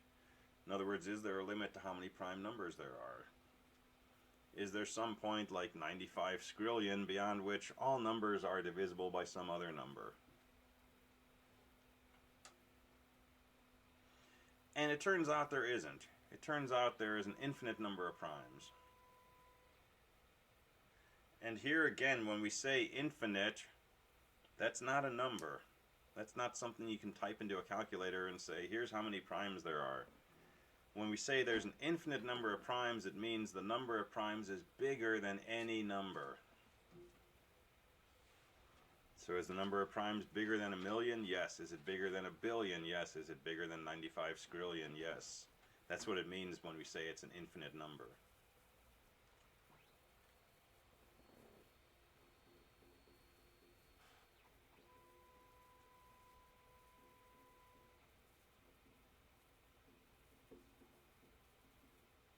And we can prove this pretty easily. This proof was known to the Greeks. Let's prove that there is no largest prime. And we'll do a proof by contradiction. So assume large P is the largest prime. That's the negation of the conclusion. This is going to be an indirect proof. We're going to assume that P is the largest prime, and we're going to find a contradiction, which will force us to go back and say, oh, I guess we could not have assumed that there is a number P that's the largest prime, so there must not be a largest prime, which means there's an infinite number of primes. So assume P is the largest prime. Let G for gigantic equal 2 times 3 times 4 times P minus 1 times P, all plus 1. P is an integer that we claim is the largest prime. So multiply all the integers between 2 and P and then add 1. Call that number G.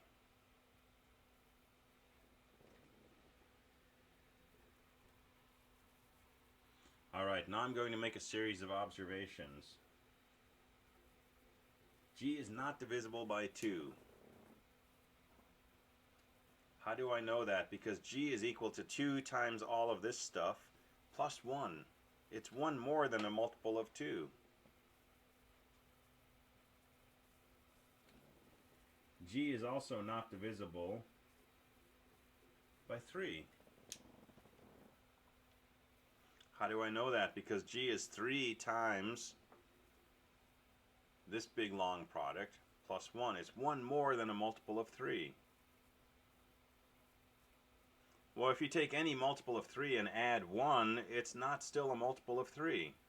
When you divide by 3, you're going to have 1 left over. So if I take G and I divide by 3, I get all of this stuff plus 1 left over.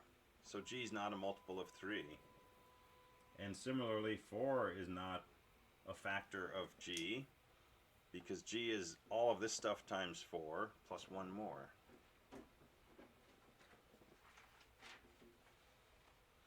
And I can keep doing this up to and including the fact that P is not something that divides G, because P is actually 1 more than all of this multiplied by P. So G is not divisible by any numbers between 2 and this largest prime. Therefore, G has no prime divisors. And remember, our fundamental theorem said, you know, every number can be written as a product of primes. Well, G is not divisible by any primes. It's not divisible by any number less than or equal to P. And these are all the primes because P is the largest prime. Well, since G is not divisible by any of these, G must be prime. But G is bigger than P because it's P multiplied by all this other stuff plus an extra 1 added. So we've just found a prime number bigger than P, which contradicts the original assumption that P is the largest prime. That's our contradiction. Therefore, no such P exists. And the number of primes is infinite.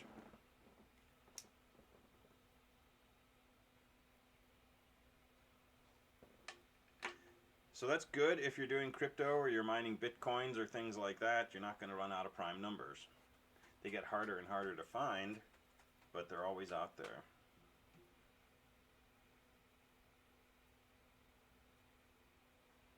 So that's a fact that was known to the Greeks, and it's a useful thing to know.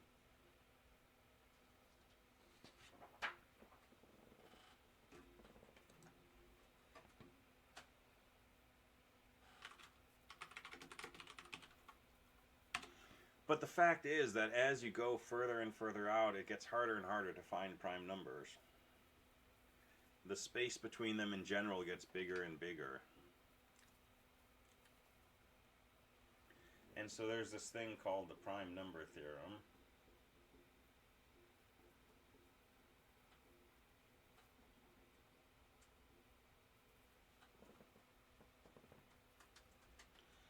And so let P of x be a function which gives us the number of primes less than or equal to x. This is one of the most fascinating functions ever discovered, by the way, or ever contemplated. The number of primes less than or equal to x. So it's a function that clearly increases or stays the same as x increases.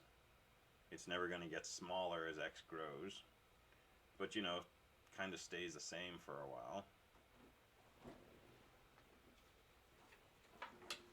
So if we look at our list of primes, you know, P of 2 is equal to 1. There's one prime less than or equal to 2. P of 3 and P of 4 are both equal to 2. There's 2 primes less than or equal to 3. There's 2 primes less than or equal to 4. P of 5 and P of 6 are both equal to 3 because there's 1, 2, 3 primes less than or equal to 5 less than or equal to 6. Number of primes less than or equal to 7 is the same as P of 8 is the same as P of 9 is the same as P of 10, and that's 4. So this is a funny function. You can easily spend a lifetime studying this one function, and you might even win $1 million if you prove some interesting theorems about it. So here's one theorem that's been proven and known for a long time. This function P of x, it generally grows. You know, it increases, but it's got little flat spots where you haven't found any primes. But every time you find a prime number, this will go up by 1. And we don't have a formula for P of x. It would be fascinating if we did, but we don't. But we can take one of our brief forays into calculus in this course, and we can look at a limit. Let's look at P of x divided by x. What's the ratio of this function to x? In other words, how does this function increase as x changes?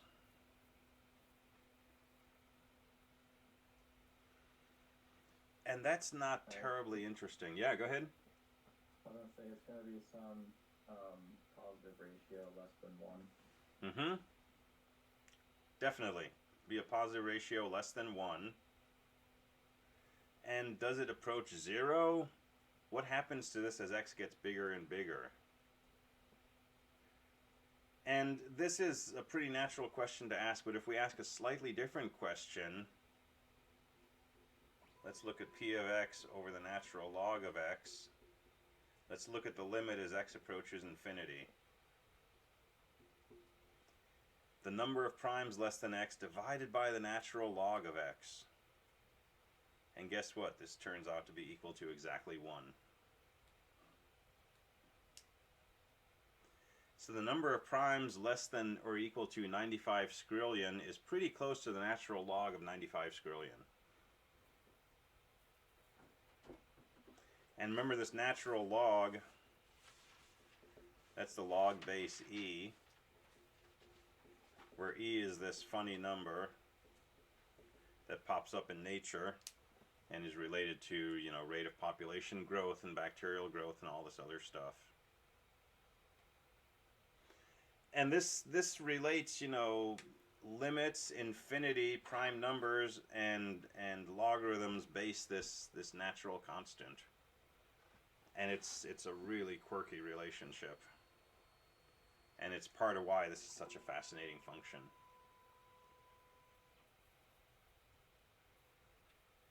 And if you really, really, really want to go down a rabbit hole, like you finish your exams and you're like, okay, I'm going to take a break.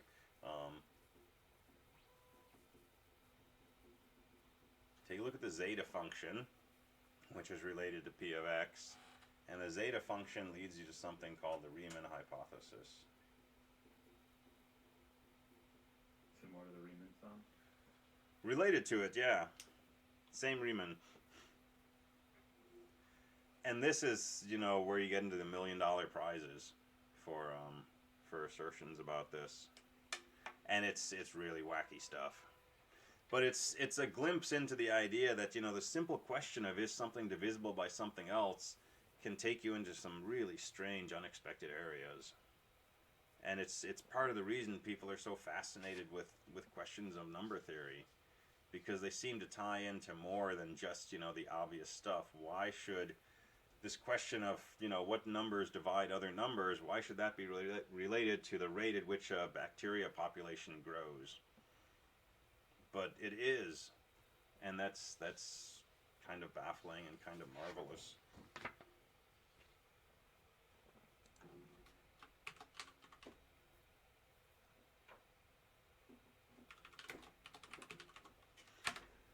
All right, Mersenne Primes. So, computer scientist, you're definitely going to encounter Mersenne Primes.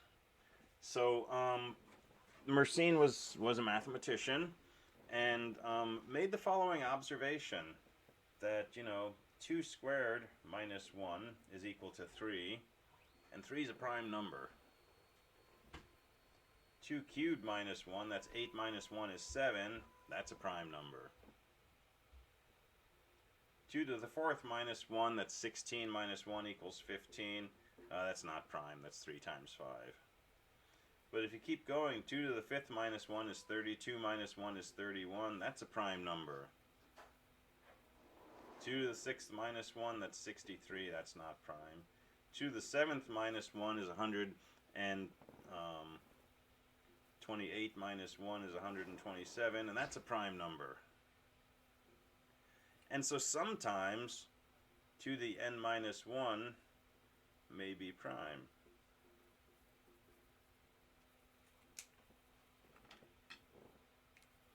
And if you look at the exponents, where 2 to the n minus 1 gives you a prime number, do you notice anything about them?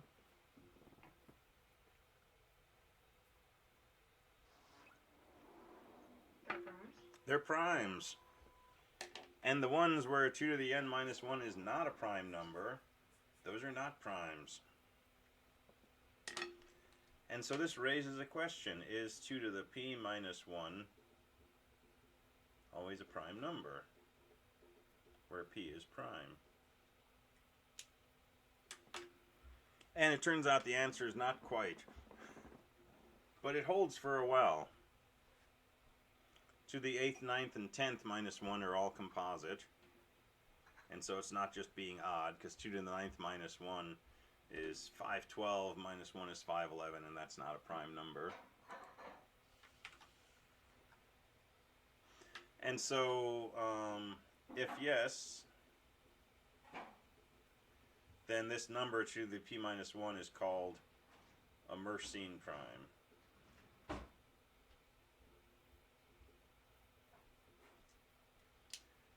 And, you know, there's a lot of primes between 3 and 127, so this is not going to list every prime. But sometimes 2 to the p minus 1 will turn out to be prime. And so people have studied primes of this form and used this as a formula to generate things that might be prime.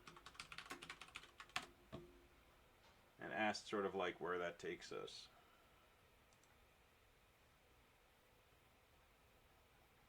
And so I'm just going to go to the wiki page on this. And so here's the first few Mersenne primes. This was compiled by Mersenne, so 2357. 2 to the 11th minus 1 is not prime. But 13, 17, 19, those all get you primes. 23 and 29 don't. 31 does, and then there's a big long dry spell until 67. And then a bigger dry spell till 127. Say again? How is this any good if, like, tons of them are just bad? Well, yeah, so we don't have a way to know that a number is going to be prime when you do 2 to the p minus 1. But it's a fairly good formula to give you numbers to try. And people have studied this enough that we've learned better ways to tell whether a number in this form is prime or not. In particular, paramathematicians Lucas and Lemur developed some tests that let us do a lot better than trial division. Techniques we can use to test 2 to the p minus 1 without dividing by every number between 2 and this number to see if it's prime. And so people have studied Mersenne primes. And the biggest primes we know today are Mersenne primes. And let me find you a table.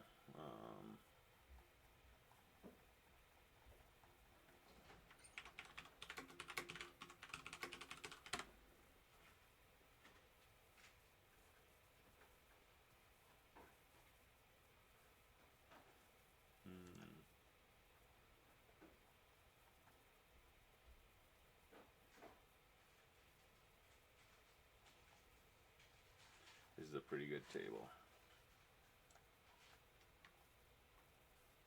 Alright, so Mersenne prime, the value of p, so we're looking at the number 2 to the p minus 1, number of digits in that prime, when it was discovered, who discovered it, and what the value is. So 2 to the 2 minus 1, that's 3. That's been known since antiquity, whenever that is. Same with 2 cubed, 2 to the 5th, 2 to the 7th. And it wasn't until the 1500s somebody tackled 2 to the 13th minus 1.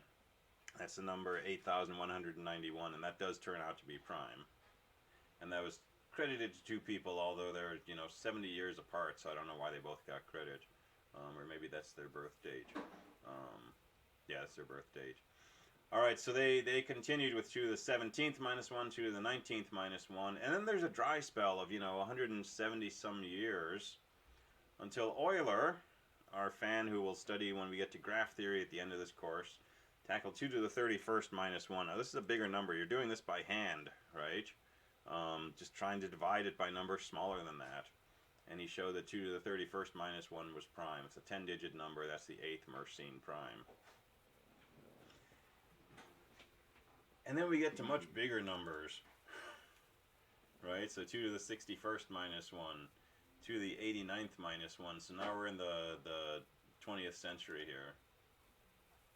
And then Lucas, late 1800s, came up with his tests, and he was able to test even larger numbers. So here's a 39-digit prime that was discovered in 1876. It's pretty impressive. And then around here, we're starting to get what? Computers.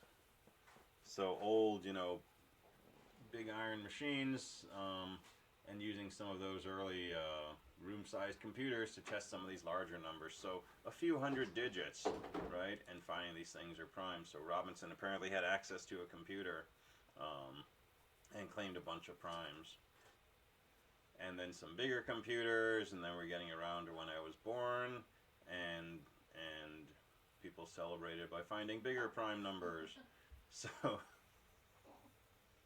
and so now, we're up to numbers with 6,000 digits. So when I was a kid, I got a Guinness Book of World Records, and I discovered, this was the largest prime known at the time. And so, I always liked that number.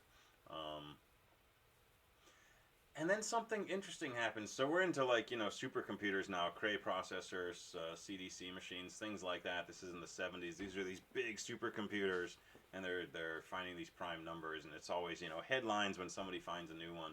At this point, there's only 25 Mersenne Primes that have been discovered. So pretty rare and pretty good bragging rights if you can find, the 26th prime. And sometimes, it happens like a few months later. Sometimes there's a larger gap.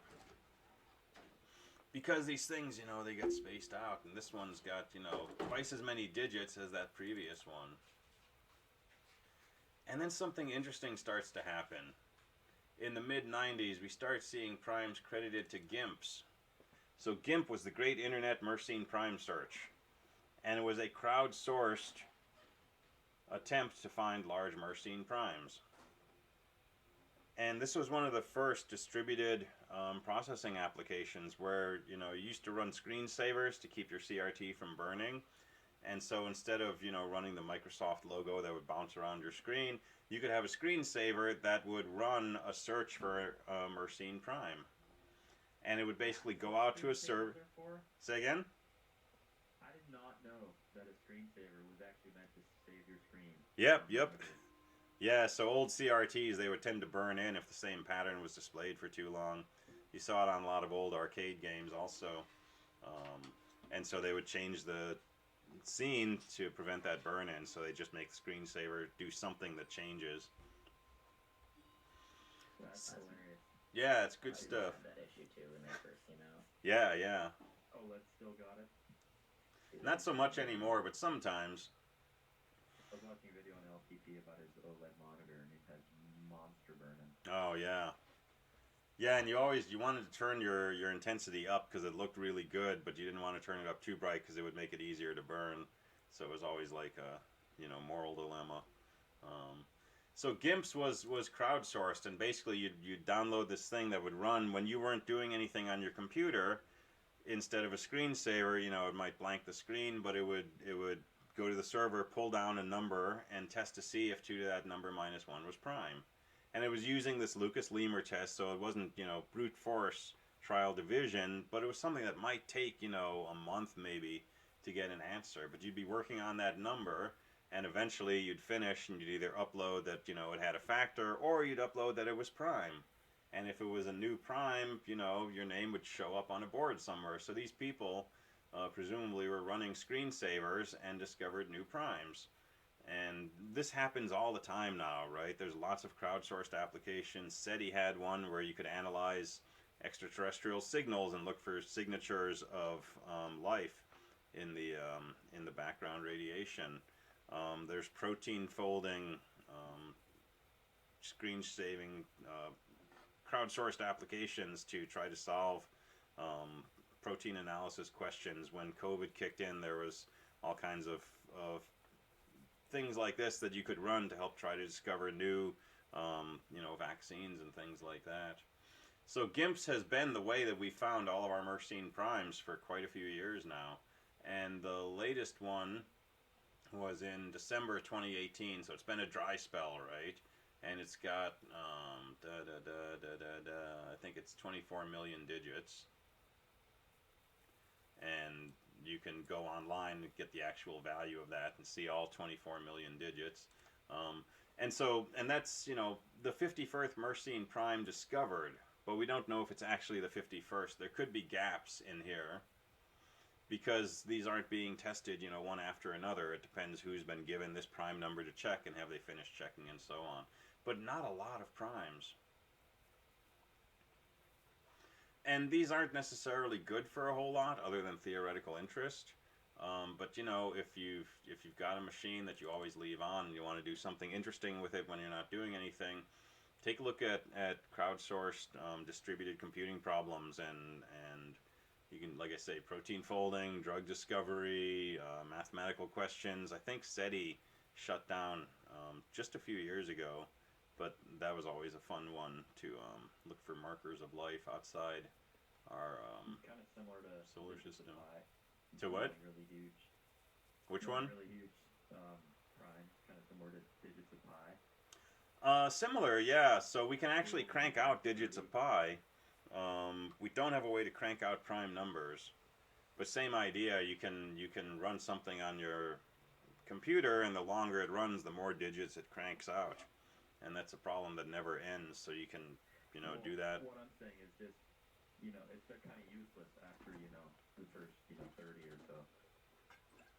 Probably, yeah. Doesn't really add much value after 30 digits of pi can calculate the circumference of the known universe to some insane accuracy or something like that. That's true. That's true. But if you're into some mysticism, right? Maybe like the name of God is inscribed in the digits of pi at some point, or something like that.